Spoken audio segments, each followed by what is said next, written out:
Manoz, podcast de fantasía, ciencia ficción y terror.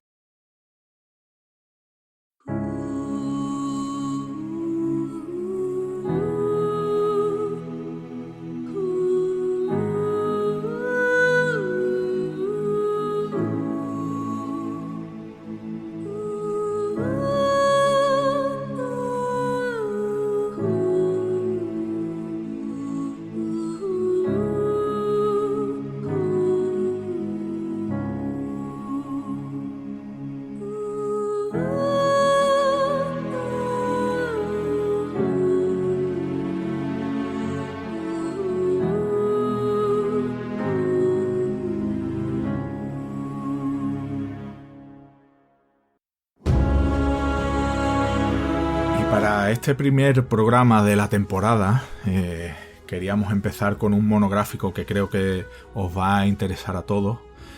Ya lo he indicado en la introducción, vamos a hablar de Leigh Brackett.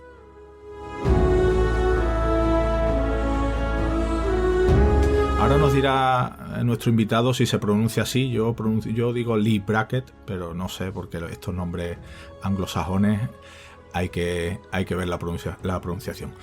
Nuestro invitado ya estuvo con nosotros, concretamente también inaugurando temporada, la tercera temporada, en el primer programa de la tercera temporada, un monográfico sobre Edgar Rice Burroughs, creador de Tarzán o John Carter de Marte. Si os interesa este autor, si queréis escuchar el monográfico y su contenido, lo tenéis en nuestros canales. Y nuestro invitado, Javier Jiménez Barco, como digo, ya estuvo con nosotros. Es un placer volver a tenerlo con nosotros. Él es lector, escritor, editor, no sé si en este orden, ahora él nos lo aclarará. Seguro que la mayoría de vosotros lo conocéis, tanto por su trabajo en la revista Barsum como en la editorial del mismo nombre, en Costas de Carcosa, o algunos de sus libros de ensayo sobre el pulp, que tiene varios, y también, bueno, ha escrito cuentos, artículos. Javier, tú no te has aburrido, ¿verdad? Bienvenido a Windu Manoz de nuevo, ¿cómo estás? Muchas gracias, Ismael. No me aburro. Yo me dedico a esto, me lo paso muy bien y me las ingenio para intentar vivir de ello, además. O sea que estoy en la gloria mientras dure. ¿Cómo pronuncia Leigh Brackett? ¿Está bien pronunciado? Pues es que me pones en un brete, Ismael, porque claro, efectivamente, yo creo que Leigh es correcto. A mí me vas a perdonar, pero como cuando suelo hablar con Pedro Cañas, que es el traductor de Leigh Brackett, Sí, para Basun, él la llama Leigh, pues ya así está. como suena, o sea, al viejo estilo español, ¿no?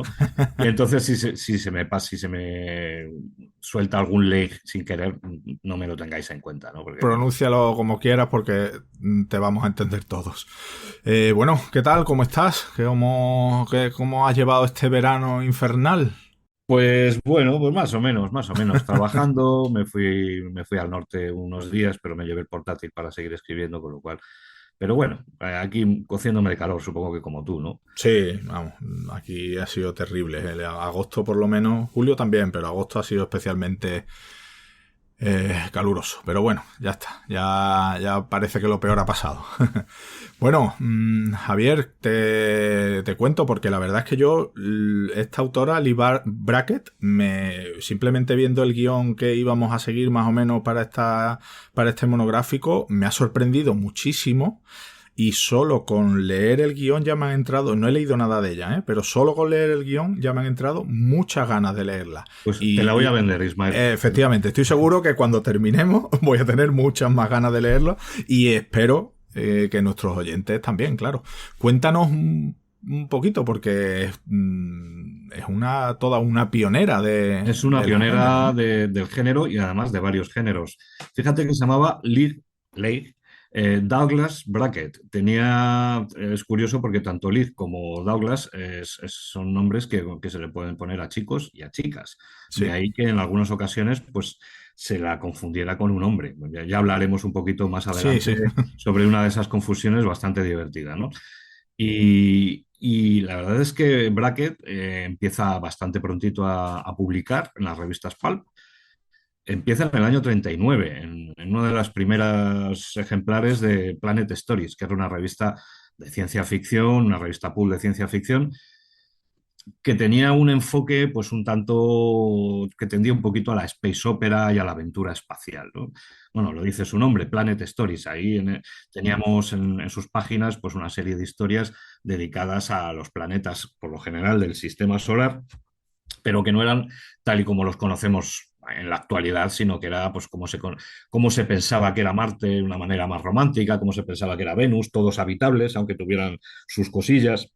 Todo ese tipo de aventurillas espaciales en Marte, en Venus, en Júpiter, pues claro, hoy en día no tiene mucho sentido porque sabemos que son rocas, que no puedes estar ahí en pantalones. Claro.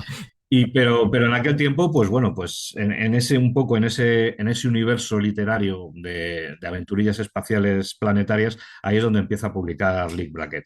Y de alguna manera, desde el momento que empieza a publicar, debuta con La Legión Estelar, que es un cuentecito corto, pues un poco tipo Boyest, ¿no? Para que te hagas una idea, un poco de legionarios en Venus y tal. Pues se hace un hueco en Planet Stories. Y bueno, pues empieza a publicar allí, sobre todo publicó en Planet Stories, pero luego, pues según se fue haciendo más famosa, abrió el mercado a la mayoría de las revistas pulp de ciencia ficción de su época, ¿no? ¿Qué pasa? Que bueno, pues es de las primeras. Antes que Brackett, pues a lo mejor C.L. Moore en Weird Tales publicó las historias de Northwest Smith, que era un poco como Han Solo.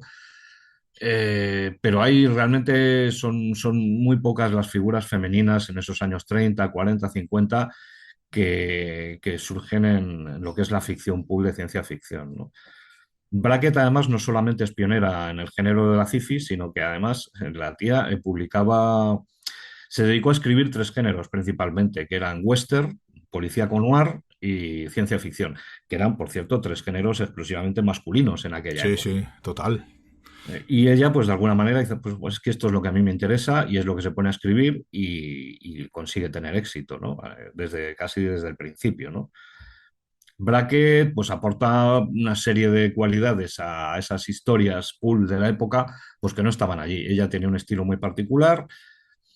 eh, Eso te iba a preguntar, porque es curioso que no solo es una pionera, sino que aportó al pulp cosas que no estaban, porque nos vas a contar ahora su estilo, ese enfoque moral, ¿no? Una serie de cosas que con las que Sí, rompió. efectivamente, hay una serie de características que se suelen repetir más o menos, no siempre, pero con bastante frecuencia en las historias de Brackett. Ten en cuenta que Brackett pues, no era una escritora científica, era una escritora más humanista, es decir, era más del tipo Wells que del tipo Verne, para que te hagas una idea, ¿no? Mientras que Verne se centra de alguna manera en las cuestiones científicas y eso pues acaba desenfocando en la ciencia ficción edisoniana y al final en la hard. Wells, pues realmente no tiene una formación científica como tal y lo que se dedica es a estudiar un poco el comportamiento del ser humano en ciertas condiciones hipotéticas futuras. Y Brackett va un poco en esa línea. Brackett lo que se dedica es a plantear una serie de dramas o de dilemas morales o incluso de aventuras, porque también es una escritora, a fin de cuentas, de pulpa de aventuras espaciales, pero se centra más en lo que son los seres humanos, ¿no? Y tiene pues una serie de personajes habituales. Tiene, pues a ver, los malos suelen ser malos por motivos económicos y por codicia, por avaricia, en ocasiones por envidia, y eso Brackett lo sabe plantear de una manera pues cuasi shakespeariana.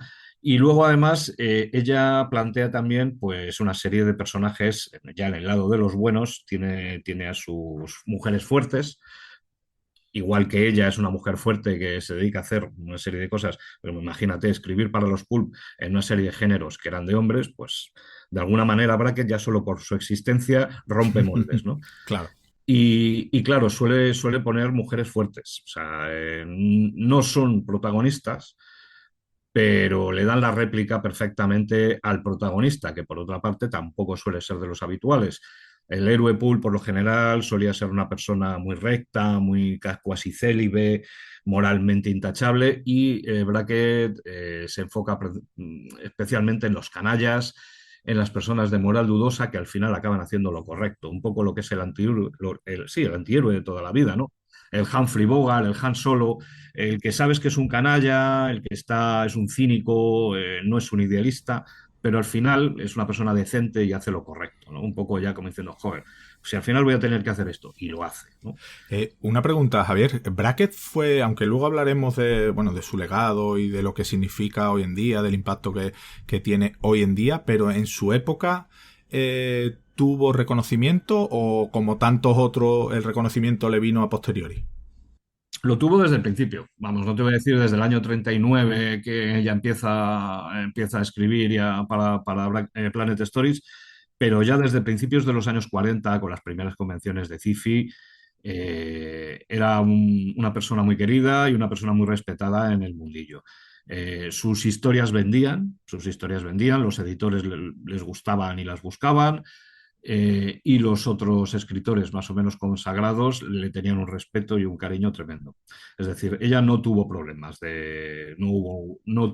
no se enfrentó, digamos, a un prejuicio, ¿no? Cuando la gente se enteraba de que Libera Brackett era mujer, pues ten en cuenta que la sci-fi era un campo pues muy vedado, como ahora mismo, ¿no? Que es una especie de gueto literario, por desgracia, ¿no?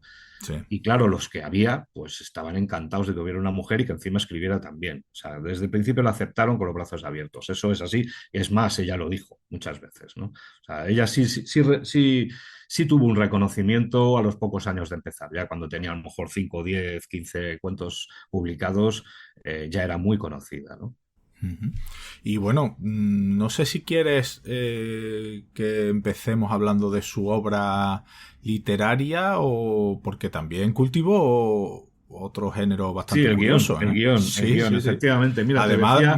de películas muy conocidas, ¿eh? Sí, sí, sí, efectivamente, efectivamente. Es más, fíjate, siguiendo un poco con lo que acabamos de decir y enlazando con lo que comentas tú, fíjate si era ya conocida y era respetada, que tenía hasta fans. Y uno de sus fans, al que conocía, era Ray Bradbury, que todavía pues, Efectivamente. no había escrito nada y no había publicado nada, ¿no? Ujú. Y este señor, pues, bueno, este señor que era un chavalillo joven, era fan declarado de Brackett y pues igual que hay gente que es fan de, yo qué sé, de George R. R. Martin o de Sapkowski, de lo que fuera, ¿no? Claro. Solo que claro, en aquella época, como te decía, el mundillo era un círculo tan cerrado, pues que se conocía, ¿no? Entonces, a Brackett, a tenor de una novela noir que había escrito, que se llamaba No Good from a Corpse, que es algo así como de un cadáver nada bueno, eh, le salió la posibilidad de trabajar en Hollywood para hacer un guión cinematográfico. Ahora iremos un poco al detalle de ese guión, ¿no? Entonces, cuando contactaron con ella, Brackett tenía a medias un cuento. Y ese cuento, pues coño, pues lo tenía que terminar, ¿no? Entonces decide que como no va a poder cumplir con la recepción, o sea, con la entrega de ese cuento que tiene a medias, se lo entrega a Ray Bradbury para que él lo termine, ¿no? Y es, de algún modo, la manera en que Ray Bradbury, pues, publica por primera vez. Pues muchas gracias, Leigh, o Lig, Sí, porque la verdad es que esa ayuda a publicar sus primeros cuentos a Ray Bradbury, luego fíjate lo que nos reportó pues también. fíjate, gracias a ese cuento que hizo a medias con Leigh, él mete la manita en Planet Stories y ahí empieza a publicar algunos de los cuentos de los que luego sacaría las crónicas marcianas. O sea que, Claro, claro, obviamente fueron amigos luego de por vida, ¿no? sí, Eh, lógico. lógicamente, ¿no? Volviendo al guión, volviendo al guión que hizo que Braque dejara a medias ese cuento que le dio la oportunidad a Ray Bradbury, pues bueno, te comentaba, ella había hecho una novela policíaca, porque ya te decía antes que publicaba western, sci-fi y policíaco, y esa novela pues era género negro de toda la vida, con toque a los Raymond Chandler, ¿no? ¿Qué pasa? Que el director Howard Hawks tenía intención de adaptar El sueño eterno, la primera novela de Philip Marlowe del escritor Raymond Chandler. Entonces contrató a William Faulkner, nada menos que a Willard Faulkner, para que hiciera el guión. Y como no tenía muy claro que a lo mejor Faulkner fuera la opción más adecuada, porque fue una imposición del estudio, se buscó a alguien que resultara más barato y entonces empezó a mirar y tras leer la novela de No Good From a Corpse dijo, pues tráeme a este tío Brackett, porque pensaba que era un hombre. Claro. y fue cuando contactaron con Brackett y tal. Y Brackett pues se presentó allí vestida con un traje de tenis, pues, no sé, así es como lo comentó, así es como lo narró Howard Hawks años después. Supongo que iría la muchacha con unos pantaloncitos blancos y una camisetita blanca de jugar al tenis. Y el otro se quedó flipado. Y dijo, ¿y usted quién es? Dice, pues yo soy Lee Brackett.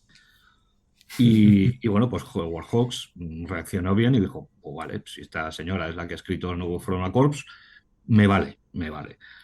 De modo que le encargaron el guión del Sueño Eterno. Brackett luego dijo años después que solo vio a William Faulkner una vez. Y fue cuando dice, no, me lo presentaron y el tío cogió el libro, lo partió por la mitad y dijo, tú adaptas esta parte y yo adapto esta otra. Madre mía. Y esa fue la única vez que vi a Faulkner. El caso es que el guión que hizo Faulkner, por lo visto, era muy bueno, pero no se podía leer. Es decir, literariamente era estupendo, pero a fin de cuentas estamos hablando de Faulkner. Pero claro, él era un escritor literario. Y el dominio que tiene de los diálogos son unos diálogos que quedan muy bien escritos, pero que al ser recitados quedaban extraordinariamente Claro. superficiales, no, Sí, sí. superficiales, No, que no quedan artificiales, artificiales, no quedan artificiales, no, naturales, claro. no quedaban naturales. Entonces, claro, hubo un problema. Cuando estaban rodando y Brackett estaba por allí, se le acercó Bogart y le dijo, oye, tú has escrito esto, yo es que no puedo decir esto. Entonces la Bracken miró el. Dice, no, esto es lo que ha escrito Faulkner, espérate que te lo reescribo. Y entonces William Faulkner pasó a la historia por ser el único guionista de Hollywood cuya parte de un guión ha tenido que ser reescrita entera. Claro. Entera. Eso hizo que Howard Hawks se diera cuenta de hasta qué punto era una buena guionista y luego además le granjeó la amistad también de por vida de Humphrey Bogart. Que cada dos por tres, cuando estaba rodando otras películas con otros directores y con otros guionistas, cuando tenía algún problema con una línea de diálogo, pues llamaba a Leigh Brackett y le pedía que la reescribiera. De Qué modo bueno. que además de los guiones en los que aparece acreditada, y son muchos, y ahora comentamos unos pocos, aparece, o sea, ella realmente escribió un montón de líneas de diálogo buenas de Humphrey Bogart de otras películas en las que ella no aparece luego en los créditos, ¿no? O sea, Claro. fíjate si era buena, ¿no? Claro, ¿qué pasa? Que se le daban muy bien los diálogos ingeniosos, la lucha entre hombre y mujer, ese a ver quién es más listo, a ver quién queda por encima, esa guerra de sexos, pero entre iguales. Eso se da en un montón de películas. No está, por ejemplo, en la novela de Raymond Chandler, al menos no está en ese sentido, pero hay una serie de escenas de la película, por ejemplo, que no están en la novela, como cuando Humphrey Bogart entra en una librería bueno, pues tiene muy buen rollo con la librera y se ponen a vigilar a los de la acera de enfrente y tal. Esa sintonía, esa buena onda, eso son cosas de Leigh Brackett, ¿no? O, por ejemplo, el personaje de Lauren Bacall, que realmente no es como el de la novela de Raymond Chandler, eso es una reescritura de Brackett metiendo un personaje femenino fuerte que le da la réplica a Humphrey Bogart, ¿no? Y eso es un poco una tónica de sus guiones y de sus cuentos y novelas, ¿no? Poner una mujer fuerte enfrente del personaje protagonista masculino, que es un tipo un poco desencantado, pero buena persona, y se dan la réplica y están a ver quién tira de quién, ¿no? ¿Qué pasa? Que claro, Howard Hawks, como te decía, luego vuelve a contar con ella pues, para hacer una serie de westerns, que es otro, Eso otro me ha llamado, género me que, ha llamado mucho la atención, porque claro, son películas ya consideradas clásicas. claro, fíjate Y que tanto Río Bravo como El Dorado, que son prácticamente la misma historia, sí, son los dos de Brackett. De hecho, claro, primero se grabó Río Bravo y unos años después, pues Howard Hawks le dice a Leigh Brackett, quiero que vuelvas a hacer la misma historia cambiándole cuatro cosas. Y dije, no, coño, pero te hago otra. No, no, que es que quiero la misma, que es que es una historia que me encanta. Y entonces ella escribe El Dorado otra vez. Y bueno, pues yo qué sé, Atari, por ejemplo, que es una película maravillosa. Tienes también, pues es que lo mismo, a John Wayne, que es el tipo duro, a la chica dura que le da la réplica, que es Paula Prentice, me parece que es la fotógrafa. Y luego, además, en Atari hay una cosa muy curiosa y es que hay otra historia de amor con una chavalilla que tiene una serie de pretendientes jóvenes y al final se acaba quedando con el escuchiminizado viejete, pero que es un tío muy listo, muy gracioso y muy brillante, que es un poco la historia de la propia Leigh Brackett con Edmond Hamilton, que era también escritor de sci-fi, y su marido, ¿no? Que era un tío bastante escuchiminizado. De hecho, intentó enrolarse en la Segunda Guerra Mundial, pero no le dejaron por canijo. Era un poco como el Steve Rogers antes de que le chutaran el suero Sí, del super soldado, ¿no? sí, sí, sí. Y de alguna manera ella pues tiene ese gesto para con su marido en esa pequeña historia secundaria de Atari, ¿no? Donde plantea esa historia, ¿no? Y bueno, pues eso, ella realmente tiene un dominio del diálogo tremendo y es que hay un montón de diálogos, de escenas clásicas del cine. Por ejemplo, ya sabéis que su último guión fue el del Imperio Contraataca, luego lo Eso. comentaremos un Luego, poco al luego lo final. comentaremos porque eso sí que me ha alucinado, la verdad, Efectivamente. porque es una Pues, película que hombre, todos hay conocemos. cosas que luego cambian, pero por ejemplo, toda esa tensión sexual entre Leia y Han Solo, ¿vale? Cuando ella, yo qué sé, cuando él le dice a ella, por ejemplo, te gusto porque soy un sinvergüenza, ¿no? Por ejemplo, ¿no? Eso es late bracket puro, ¿no? O cuando le dice ella, antes besaría a un Wookiee, y el otro dice, pues puedo arreglarlo. Eso es late bracket, ese tipo de Pues fases. luego, Mm. luego comentaremos porque es curioso. Eso fue ya, digamos, en sus últimos años y luego ya comentaremos el tema del guión del Imperio Contraataca. Vamos a pasar, si te parece, Javier, a su serie de cuentos de sci-fi, porque la verdad es que escribió, como antes dijiste, sobre Marte, Venus, con ese punto de vista, claro está, que de cuando se pensaba que esos planetas Eran habitables, eran eran muy habitables. distintos. Ya lo hablábamos también hablando de Barrows, por ejemplo, con Efectivamente, de John hecho Carter de Marte y todo eso. Brackett se declara absolutamente fan de Edgar Wright Burroughs y ha hablado Claro, en muchas ocasiones de hasta qué punto la influyó la serie de John Carter de Marte, ¿no? sí, Su serie de Marte, porque son una serie de cuentos y algunas novelas incluso, su serie de Marte es una mezcla entre las crónicas marcianas posteriores de Bradbury y la serie de Barsum de Burroughs, ¿no? Es una mezcla. Es decir, para que te hagas una idea, es un Marte en el que, bueno, pues existe una serie de nativos marcianos que son humanoides como nosotros. Los terrícolas hemos aterrizado allí, hemos puesto una serie de puestos de colonización y durante los primeros años pues hay una serie de cuentos en los que los marcianos y los colonos terrícolas interactúan. Hay muchos cuentos sobre arqueólogos buscando ciudades perdidas marcianas. Hay incluso algunas guerras, porque hay algunas revueltas de los nativos marcianos contra los colonos terrícolas. Y luego al final, de alguna manera, se unen. Los colonos al final son tan marcianos como los nativos y se acaban independizando de la Tierra en una novela que se llama La sombra sobre Marte. Entonces, ¿qué pasa? Que tenemos, por un lado, un Marte de capa y espada, cada vez que los aventureros terrícolas se adentran en las zonas del Marte antiguo, pues allí no hay armas de rayos láser ni tonterías, ahí se va a espadazo limpio, sí, ¿no? sí.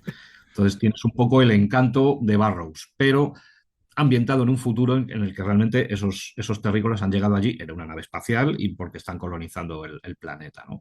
Entonces tienes un poco esos dos toques, ¿no? El toque de colonización de las crónicas marcianas Bradbury, de sí. Bradbury y luego el toque romántico y el toque de lucha espada, pues que te encuentras en Barrows, ¿no? Tiene un poco esas dos cositas, incluso luego además tiene una novela que es Los Reyes del Mar de Marte, que en su momento se publicó aquí como La Espada de Rhiannon, en el que un arqueólogo incluso viaja al pasado de Marte y es un pasado en el que hay mares. Y ya, bueno, es una maravillosa novela de fantasía y ciencia ficción, porque claro, incluye también elementos de, pues casi de fantasía pura, ¿no? Pero bueno, ella no era muy de fantasía. Incluso cosas que nos parecen de fantasía, ella lo pone desde un punto de vista de ciencia ficción más que de fantasía pura. No hay tanto dioses como entidades cósmicas, ¿no? Es un enfoque más materialista, ¿no? No es magia, ¿no? Lo que ella nos pone, ¿no? Sí, sí, sí. Luego tienes las historias de Venus, por ejemplo, Venus, que es una tierra no tan desértica y de ciudades perdidas como puede ser en Marte, sino es un entorno húmedo, pantanoso, con criaturas un poco como el Dagoba del Imperio Contraataca, para que te hagas una idea, ¿no? Ahí tiene una serie de historias sobre la guerra de los pantanos, varias de ellas con legionarios, de las que hemos comentado antes, la Legión Estelar, la Reina Dragón de Venus y tal. Y luego, bueno, pues la colonización empieza a dar pues una serie da pie a una serie de cuentos que nosotros aquí en Barsum, en la editorial, recopilamos hace unos años en un volumen que se llama Las Brumas de Venus, en el que está, pues digamos, todo el ciclo de Venus, ¿no? Son Sí, menos cuentos, luego te son menos preguntaré. cuentos, son menos cuentos que en Marte, pero son bastante buenos. O sea, no. Luego hablaremos de lo que tienes publicado, porque la verdad es que seguro Sí, bueno, que ya es te un lo he poco dicho, casi. ya te lo he dicho antes que estoy seguro de que muchos de nuestros oyentes, escuchando lo que estás contando de Lee Brackett, van a tener muchas ganas de leerla. Y bueno, y tiene un personaje icónico que es Eric John Stark, Efectivamente, que que está un poco a mitad de caballo entre Marte y Venus, es curioso. sí, sí. Es decir, él tiene una aventura en Venus, que es la encantadora de Venus, y luego tiene un par de aventuras en Marte, que es la reina de las catacumbas marcianas y la amazona negra de Marte, vamos, presenta un personaje femenino tremendamente fuerte. Es una guerrera que lleva a una horda de guerreros que no saben que es una mujer porque ella va siempre tapada con una gran armadura y un casco y tal. Y Eric John Stark pues descubre que se trata de una mujer y pues, obviamente se enamoran y la hostia. Y tal. Eric John Stark es una especie de Tarzán. Lo han comparado con Conan, yo lo veo más como Tarzán. Es un Tarzán, un tipo que se ha criado en un entorno tremendamente hostil, en la cara, en Mercurio, nada menos, y ha sido criado por una especie de aborígenes de Mercurio que son un poco como los monos que crían a Tarzán. Entonces, bueno, pues luego es recogido por los terrícolas que dicen, anda, si aquí hay un niño humano.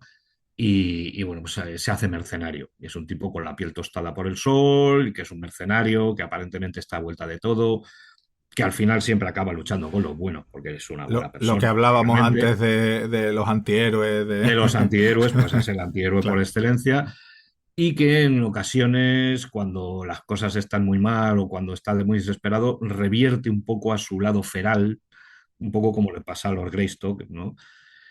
Y es cuando se vuelve de alguna manera más animal, más feral, cuando obviamente tienes que tenerle más miedo, ¿no? Porque es absolutamente tremendo el tipo, ¿no?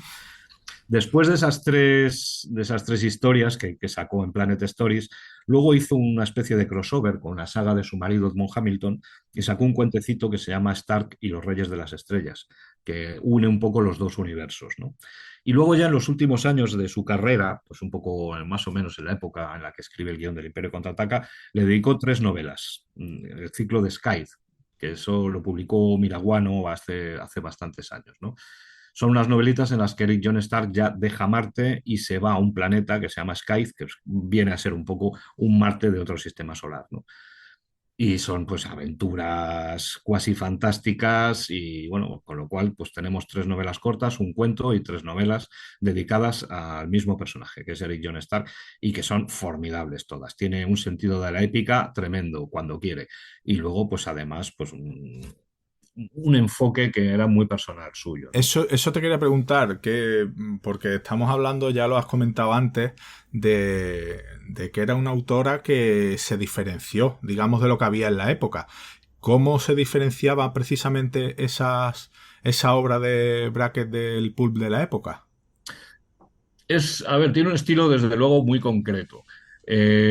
Cuando se la compara, por ejemplo, con Edmond Hamilton, que era su marido, Edmond Sí, Hamilton era un escritor de mapa, es decir, tenía muy claro la novela que fuera a hacer o la historia que fuera a hacer, tenía muy claro de qué iba, cómo empezaba, cómo terminaba, tenía todo, lo tenía todo perfectamente. Ella no, ella era más de brújula, empezaba sí. y se dejaba llevar, ¿no? Que es lo que suelen hacer en teoría los buenos escritores, ¿no? En teoría. Sí. Es muy literaria, escribe muy bien, ella escribe mucho mejor que su marido. Hamilton, de alguna manera, las tramas las deja muchísimo mejor cerradas que ella, porque ya hay veces pues, que no acaba bien las historias, eso hay que decir lo bueno y lo malo, ¿no? Hay veces que ella pues, se deja llevar y llega un momento que pues, no sabes muy bien, ella misma no sabe muy bien por dónde va a tirar, pero precisamente por eso también sus historias tienen son un poco impredecibles, dependen muchísimo de la psicología de los personajes, y eso no era algo habitual en el pulp. Ella se mete a fondo en la psicología de los personajes y es, en definitiva, al final, el modo de ser de cada personaje el que acaba llevando la historia en una dirección o en otra. Luego añádele a esto un montón de diálogos muy chispeantes, muy ocurrentes, muy ingeniosos, muy Eso te iba a brillantes. comentar, porque el tema que has comentado antes cuando hablabas de los guiones y de cómo, digamos, que incluso improvisaba cuando Bogart le decía, mira, este diálogo no lo puedo Sí, decir. ella tiene una facilidad para decir, venga, Claro, yo te lo reescribo, y se lo reescribe. Y Bogart dice, joya, así sí, ¿no? por eso Pues que se le nota, claro, esa capacidad literaria que tenía para modificarlo y para hacerlo legible sí, y sí, con sí, una tiene una calidad. facilidad tremenda. Y luego además tiene un toque melancólico que acaba copiando un poquito Bradbury, ¿no? Sobre todo en las Sí, historias de Marte, que también ella lo usa en las historias de Marte. Tiene un toque introspectivo, pues que tampoco era lo habitual, ¿no? Y bueno, de hecho es curioso porque en los años 50, antes de que la gente de Nome Press le encargara a Sprague de Camp que terminara las historias de Conan, sí. la primera opción, la primera candidata fue Brackett. O sea, fue la primera persona a la que le dijeron que terminara los historias inacabadas, ¿no? Y que hiciera pastiches de Conan. Ella dijo que no, a ella le encantaba Conan. De hecho, en algunas de sus historias aparece un personaje que se llama Conan y que es Conan, lo que pasa es que en otro planeta. Sí, sí, sí. Pero ella de alguna manera dijo, mira, no quiero hacer un pastiche. No lo vio claro, no sé si es porque a lo mejor literariamente a ella no la llenaba hacer un pastiche o porque no vio claro el tema económico. El caso es que ella dijo que no. Pero fue la primera opción antes de Spray de Camp. Spray de Camp, de hecho, entró ahí un poquito a capón. Bueno, después de hacer este repaso, yo creo que antes comentaste, vamos a hablar ahora creo de un tema bastante curioso, porque comentaste al principio que su nombre era Lee Douglas, era el seudónimo Sí, Douglas Douglas. Brackett, que efectivamente es un nombre que puede ser tanto masculino como femenino. De hecho, se ha asociado habitualmente más a lo masculino que a lo femenino. Y en relación con Lee Brackett hay una historia bastante curiosa, ¿no? De un posible seudónimo Sí, y demás, ¿verdad? Van Thiesen. Sí, Es curioso porque durante unos años se daba por supuesto que Van Thiesen era un seudónimo de Brackett. Luego, el editor de Hafner Press, que tuvo acceso a los papeles de Brackett, lo descartó. Yo, como editor, en uno de los primeros libros que sacamos sobre Brackett, cometí el error de meter una historia de Van Thiesen, que además iba que ni pintada, ¿no? Y luego, pues bueno, a ver, yo sigo pensando que hay muchas probabilidades de que efectivamente fuera así, ¿no? Yo te voy a contar un poco claro, claro, sí, sí, cómo sí, sí. empieza el tema, ¿no? Cómo empieza el tema. Resulta que en Planet, pues una firma, que es Van Thyssen, publica un cuento que se llama igual que otro cuento de Lee Brackett, y le ponen por el autor de, y ponen una serie de cuentos que son de Lee Brackett. Entonces, eso dio la voz de alarma, hizo dar la voz de alarma a una serie de aficionados que dijeron, claramente es de Lee Brackett. El cuento habla de una ciudad perdida de Marte, donde van dos arqueólogos, vamos, esto es Brackett sí o sí. Y encima ponen por el autor de Fulanito Menganito, o sea, que son cuentos de Brackett, y luego encima se llama como otra historia, igual que otra historia que es también de Lee Brackett. Entonces, durante un tiempo, pues eso hizo que la gente pues, pensara, Van Thyssen es Lee Brackett. ¿Qué pasa? Que, claro, luego llega a Hafner Press, el editor Hafner, pues tiene acceso a los papeles de Leigh y dice, mira, no consta que tuviera seudónimo. No consta que tuviera seudónimo. He estado mirando los pagos y los cobros por las historias. Es verdad que no están todas, pero en ninguna hay referencias a Van Thyssen. Pero claro, eso es una cosa, dices, no hay referencias, pero tampoco hay nada que lo niegue, ¿no? Claro, Eh, pero ya la cosa, digamos, de alguna manera bueno, pues quedó ahí, ¿no? tomó un poquito, con un poquito más de cuidadito, ¿no? Vamos a poner esto un poco en cuarentena. Mira, yo Sí, te voy a contar un poco lo que hay. Se ha buscado quién fue Van Thyssen. Van Thyssen no existió. Es decir, hay un hecho que está demostrado y es que Van Thyssen era un seudónimo. un seudónimo seguro. Seguro. Ahora hay que saber de No si era sabemos si era de de ella Lee o no. Brackett o era de Claro, Isaac Asimov o de quien fuera. Pero sí. Van Thyssen no existía y efectivamente Van Thyssen era un seudónimo. Luego tenemos otro dato. Van Thyssen solo escribía western, policíaco y ciencia ficción. Casualidad. Que eran justo Claro, los tres géneros que escribía Lee Brackett. Pero bueno, eso puede ser solo una coincidencia, ¿vale? Luego tenemos también otro tema. Van Zisen, bueno, pues publica un cuento que se llama La bestia joya de Marte, y Leigh Brackett publica otro cuento igual, que es una cosa que le suele pasar mucho a los autores.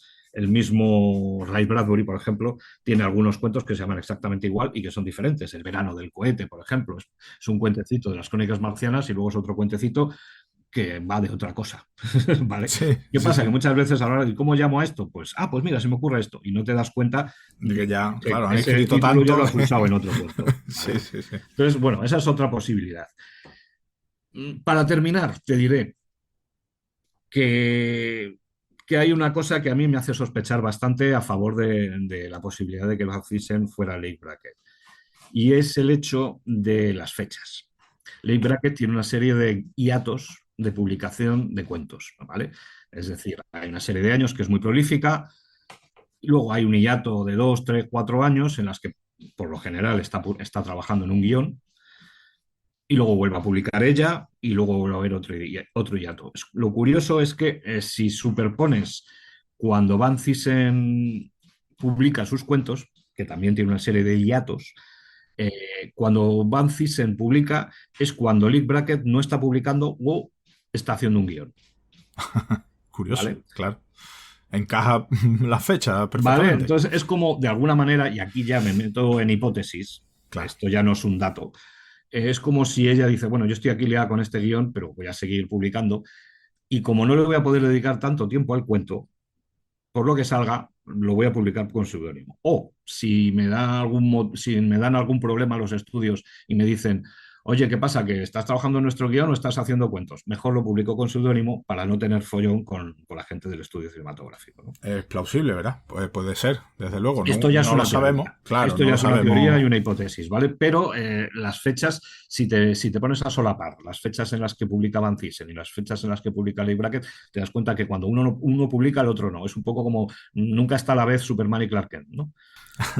Y los cuentos de Van Thyssen dan, aparte del género, que son los Son mismos más géneros, genéricos. Es decir, eso te iba a preguntar, el podrían haber estilo. sido escritos por Brackett, pero no Sí, son puro Brackett, ajá, vale.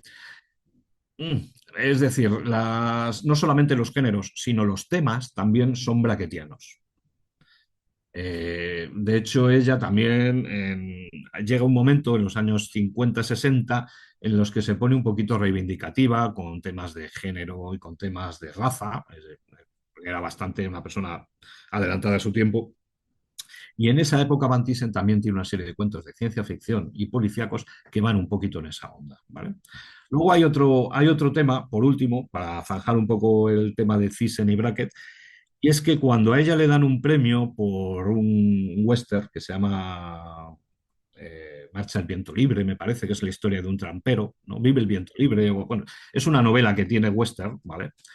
Ella tiene como 2 o 3 novelas de western y por Vive el viento libre, que además lo sacó Valdemar Frontera, es una novela formidable, le dan un premio, el premio de los escritores de western de los Estados Unidos y tal. Y ella cuando lo recibe comenta que ha escrito cuentos de western y no hay ningún cuento de western firmado por Leigh Brackett. En cambio, sí los hay firmado por Van Thyssen. Por Van Entonces, Thyssen. pues no sé, chicos, no podemos poner la mano en el fuego, pero es una Claro. posibilidad. Es curioso. Me pregunto si hoy en día con la tecnología que hay se podrían a lo mejor comparar textos para tener a lo mejor una probabilidad de coincidencia o algo así. No sé si se ha hecho o si. No sé, pues me lo pregunto, ¿eh? No sé si, Sí, no sí, sé no, si ya se te ha digo, hecho. el caso es que el estilo de Van Thyssen no es tan puramente Brackett, es como, o sea, si fuera ella, de alguna manera escribía de una manera menos, se lo curraba menos, hablando pronto y mal, Que, ¿vale? ten en cuenta que si tu teoría es cierta tenía menos tiempo porque estaba con los Claro, guiones. claro, exactamente, o sea que todo coincide, pero Claro. claro, puede ser una ida de olla mía, porque bueno, pues a ver, yo llevo muchos años publicando a Brackett y tal, y leyéndola, y bueno, pues al final piensas un montón en ese tema, ¿no? Podría ser o no, no. Bueno. Pues vamos ahora con sus últimos años y con ese tema que hemos ya comentado antes, que me ha resultado alucinante, eso del guión del Imperio Contraataca, que bueno, poniendo un poco en contexto a los oyentes, Brackett enfermó, tenía cáncer, murió poco después de entregar ese guión del Imperio Contraataca y bueno, cuéntanos qué es lo que pasó. Bueno, Brackett la verdad es que se mantiene activa hasta el final. Ella y Edmond Hamilton no tienen hijos, pero se pasan la vida viajando y escribiendo. Tenía que ser una pareja muy bien avenida, se deberían de pasar fenomenal. Eh, Hamilton muere a principios de los 70, precisamente de cáncer también. Y ella sigue escribiendo, publica pues, sus últimos cuentos de ciencia ficción. Ya no son planetarios, es decir, ya no son interplanetarios, sino que en una última época ella se va fuera del sistema solar, porque claro, la ciencia ficción a esas alturas pues, ha avanzado y no es creíble un cuento en Marte, ¿no? De ahí saca su saga de Scythe, protagonizada por Eric John Starr, de la que hemos hablado antes, y una serie de cuentecitos. Vuelve con el personaje de Philip Marlowe para hacer el guión del Largo Adiós, o sea que vuelve a guionizar y ya en esa época, a finales ya de los 70, George Lucas, que se había basado en un montón de conceptos de Edmund Hamilton para desarrollar el universo de Star Wars, eso sería Eso es otro tema. motivo para un buen programa, ¿eh? Porque Sí, sí, sí. desde la fuerza hasta las espadas láser, o sea, un montón de cosas, lo Pues saca. mira, nos lo apuntamos porque queremos hablar de Star Wars y todo eso, y yo creo que es una buena, una buena forma también el hablar de dónde vino todo Efectivamente, eso. pues como sabes, Lucas era un forofo no solo de los seriales cinematográficos, sino, pues claro, de la ciencia ficción pulp. Entonces, él saca muchas cosas de Hamilton para su universo y también conoce y respeta a Brackett. Entonces, cuando va a hacer su segunda película, dado que Hamilton está muerto, dice, pues bueno, mejor guionista es ella porque además es experimentada y le encarga el primer borrador del Imperio Contraataca. Ella ya ha enfermado, ella ya está muy malita, pero es una profesional. Estamos hablando de una persona pues que se dedicó a escribir para vivir y escribía muy bien. Y cuando no estaba publicando cuentos o novelas, estaba haciendo guiones para los estudios y nunca dejó nada sin terminar. De modo que ella coge y termina el guión del Imperio Contraataca, lo presenta pues pocos días de presentarlo ingresó en la clínica, se despidió de Ray Bradbury, le dijo algo así como, voy a decir que me pongan hasta arriba de drogas para estar muy contenta cuando me muera. Y porque ella pues tenía ese sentido del humor negro pues que la caracteriza en sus guiones, ¿no? Y se va a la mujer pues con la satisfacción del deber cumplido. Dice, pues mira, ha entregado el guión. ¿Qué pasa? Que, claro, Lucas ahí pues de su guión saca muchas cosas, aprovecha muchas cosas, pero no todas. Luego hay un montón de cambios, obviamente, ¿no? En el guión de Brackett, Darth Vader no es el padre de Luke. ¿Vale? Eso no era así. Yoda se llamaba de otra manera, Lando Calrissian se llamaba de otra manera. Hay muchísimos, muchísimos cambios. Pero hay una serie de cosas que se mantienen. Por ejemplo, la secuencia en Hoth la crea Brackett. Y la crea Brackett, además, basándose en una de las historias de Eric John Stark, en la que él está en el polo norte de Marte y va a lomos de una especie de lagarto de las nieves. La secuencia en Dagoba es claramente el Venus de Brackett, ¿no? Y luego lo que te comentaba, todo Sí, lo que es la relación de Leia la y Han tensión sexual Solo. entre Leia y Han Solo, que se Sí. están dando zascas el uno al otro y sabes que se quieren lanzar el uno a brazos del otro, pero están a ver quién es más listo y quién queda por encima de quién. Eso es puro Lake Brackett, ¿vale? Entonces eso cuando luego Lawrence Kasdan le mete mano al guión, pues hay una serie de cosas que dicen, no, es que esto no lo voy a cambiar, esto lo voy a mantener, ¿no? Y de manera que sí, aunque hay muchos cambios y aunque el guión final no es el guión de Brackett, pero hay muchísimo de Brackett que está en el guión final, ¿no? Por curiosidad, ¿aparecen los créditos de la película? Sí, sí, claro, sí, sí, por Aparece, supuesto. ¿no? O sea, que se le reconoció Sí, sí, sí, ese... sí, por Es que supuesto. Ten en cuenta. hay veces que tú sabes que, que Sí, sí, desaparece. que luego no, no, pero ten en Claro. cuenta que en este caso no fue una apropiación, como ha Sí, pasado sí, sí, en sí, sí. algún, yo que sé, en Terminator o en Avatar, o tal, que dices, no, aquí han Exacto. cogido esto y mira, es que morro. No, aquí fue, Lucas fue de cara y le encargó el guion a Leigh Brackett, ¿vale? O sea que realmente ella está acreditada como guionista porque lo fue. Que luego su guión lo tocaron demasiado y bueno, pues hay parte de ella y parte de Kasdan, pues lógicamente están los dos acreditados, ¿vale? Claro. O Perfecto. sea, jugó limpio, George. Sí. Pues la verdad es que te vuelvo a repetir lo mismo que al principio.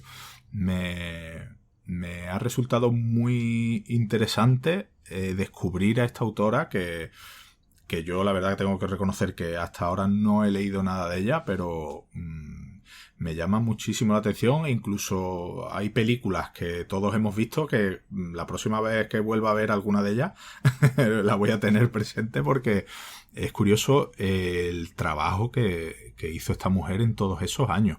Quiero preguntarte, Javier, si su legado, su impacto actual, si ha tenido alguna época en la que desapareciera, se olvidara, porque claro, tú la has recuperado con tus ediciones, en Valdemar también has comentado que han publicado.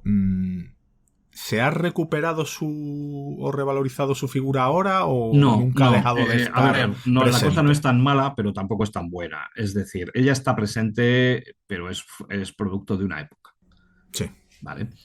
Ella es una escritora de los años 40, 50, 60 y un poquito de los 70, pero muy poquito. Entonces ella pertenece a una época. ¿Qué pasa? Que en la mayoría de las antologías sobre la ciencia ficción de los años 40 y 50 vas a tener un cuento de Leigh Brackett sí o sí. ¿Vale? Si te coges, yo qué sé, las edades de oro o a cosas de, yo qué sé, las antologías de Mike Ashley sobre la ciencia ficción de aquella época, siempre te vas a encontrar un cuento de Leigh Brackett porque era de obligado cumplimiento. O sea, era una figura muy conocida, muy querida, y ahí va a estar siempre. Cuando alguien haga una antología sobre esa época, sobre los años 40, 50 de la sci-fi americana, pues ella tiene que estar. Eso no se lo quita a nadie. Y luego, pues obviamente su participación en una serie de clásicos del cine va a estar allí. Pero no es una figura demasiado conocida. Yo creo que figuras femeninas eh, del fantástico empiezan a ser un poco conocidas las que surgen en los años 70-80. Y son las que son ahora mismo recordadas, ¿no? Las que son de una generación anterior, André Norton, C.L. Moore, Leigh Brackett, Margaret Sinclair, de alguna manera han quedado un poco en el olvido, ¿no? en cambio a Brackett lo que pasa es que tiene Úrsula un K. Le mayor Guin, impacto, Brackett tiene un mayor impacto, pero no. claro. Úrsula K. Le Guin, por ejemplo, la conocemos todos y hoy en Claro, día claro, claro. es muy Claro, tienes a Marion Zimmer, tienes a reconocida, Ursula K. Le claro. Guin, tienes a Anne McCaffrey. Todas esas son ya, pues eso, a finales de los 70, principios de los 80, de esas sí que te acuerdas y que realmente han tenido ahí un impacto importante. Pero todas las que las precedieron, de alguna manera, pues bueno, pues están ahí, las puedes, no resulta, nadie las ha acallado ni nadie las ha querido tapar, porque realmente casi todas las antologías de género de esa época las vas a encontrar, pero, pero de alguna manera, como a lo mejor es una ciencia ficción que tiene un toque más viejuno, hay mucha gente que no le gusta, el space opera siempre se ha considerado como una ciencia ficción de segunda categoría. Y bueno, pues claro, era una época en la que se escribía space opera y por lo Y tanto, también, bueno, ¿cuántos lectores habrán leído a Leigh Brackett teniendo un hombre en mente? Porque, claro, claro, sí, bueno, eso siempre ha también es ocurrido. cierto, como es un nombre tan neutro, de alguna manera, Claro. ¿no? Fíjate que André Norton también publicaba como Andrew North o como André Norton, porque André también es un nombre de tío, ¿no? Sí, claro. Y C.L. Moore, pues eso, C.L., que pues, vete tú a saber cómo se llama, a lo mejor se llama Carl, ¿no? Pues Sí, sí, sí, sí. bueno, va. Eso Pero antes, bueno, era bastante habitual por otra parte, que tampoco... sí, sí, sí, pero ya te digo, Leigh Brackett nunca tuvo que usar seudónimo para ocultar su feminidad, porque realmente pues, podría ser hombre o mujer, ¿no? Y aparte, por lo que has comentado de su carácter y su forma de vivir la vida, no creo tampoco que hubiera aceptado quizá esconderse No, detrás de... era una persona muy, no te voy a decir muy rebelde, pues casi, a lo mejor de algún modo sí era un poco rebelde. Era una adelantada a su tiempo que hacía lo que le salía de las santas narices. Y entonces, pues, yo, que me apetece escribir y vivir de la escritura y encima escribir ciencia ficción y policíaco noir y western, y lo hacía. Bueno, y hizo un poco lo que le dio la gana toda su vida. No tuvo hijos porque no le salió de las narices. ¿Y por qué voy a tener hijos? ¿Porque es un tema social que se supone que tengo que hacerlo? Pues no los tengo. Pues nada. ¿Sabes? O sea, que realmente Sí. sí era una rebelde, ¿no? A su manera, ¿no? Bueno, Javier, vamos a, antes de terminar, me gustaría preguntarte, tú que la conoces también y has publicado su obra y conoces su obra al dedillo, ¿por dónde recomiendas a un nuevo lector de Lee Brackett a empezar a leerla? Hombre, es complicado. Fíjate que vamos a sacar dentro de poco sus cuentos policíacos, porque Ah, qué bueno. hace años publicamos la novela de No Good From a Corpse, que es la que le valió convertirse en guionista, Ujú. pero como ya está agotada desde hace años, pues junto con la reedición quiero sacar como novedad una selección bueno, una selección, no, la recopilación de todos sus cuentos policíacos, ¿no? Así están ya, por un lado la novela, por otro lado todos los cuentos. Pero claro, yo te recomendaría que empezaras con ciencia ficción, porque también tienes diálogos ingeniosos y chispeantes, aunque no sean historias policíacas. ¿Qué pasa? Que, bueno, depende un poco de qué tipo de ciencia ficción te apetezca leer, ¿no? Claro, Por sí, ejemplo, sí. hace poco publicamos un libro que se llama Después del fin, que son dos historias post-apocalípticas. Están de alguna manera fuera de lo que es el ciclo de la historia del futuro que tiene ella, ¿no? Una de ellas, que es El largo mañana, le valió pues una serie de reconocimientos y de premios, y de hecho estaba considerada una de las 10 mejores novelas de ciencia ficción de todos los tiempos, y era de las 10 la única que quedaba inédita en español, ¿no? Pero bueno, tiene un tono más intimista y quizás no es lo más representativo de Leigh Brackett. Si te apetece leerte un post-apocalíptico humano e intimista, pues sí, te recomiendo el libro de Después del fin, porque tiene la novela del largo mañana y es una gran novela.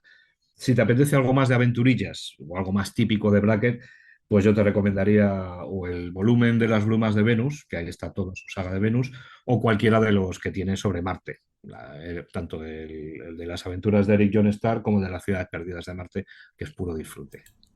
Pues nada, tomamos nota, nuestros oyentes tomarán nota. Yo cuando escuche el programa, una vez que lo publiquemos, me apuntaré todo lo que has dicho, porque la verdad, y me ha llamado mucho la atención, el tema de los cuentos policíacos. Yo leo mucho policíaco también. Y bueno, ya leí en su momento los relatos policíacos de Bradbury, precisamente, que se publicó hace unos años.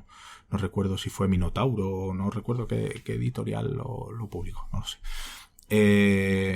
Y me resulta muy curioso también leer Es curioso porque muchos de los autores de esa época, ¿vale? Kuttner, Bradbury, Brackett, tienes a Frederick Brown, le dan tanto a la sci-fi como al policíaco noir. Es curioso. Sí, es curioso.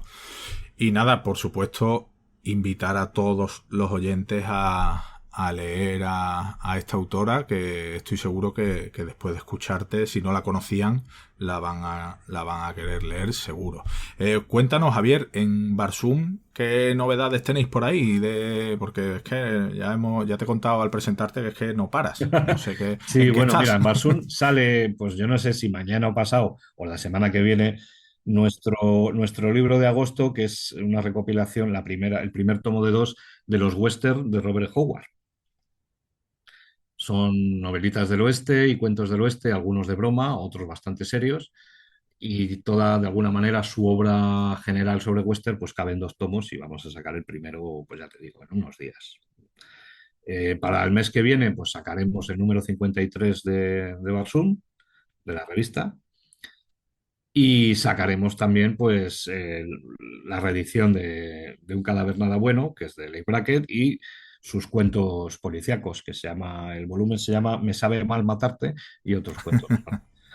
Qué bueno.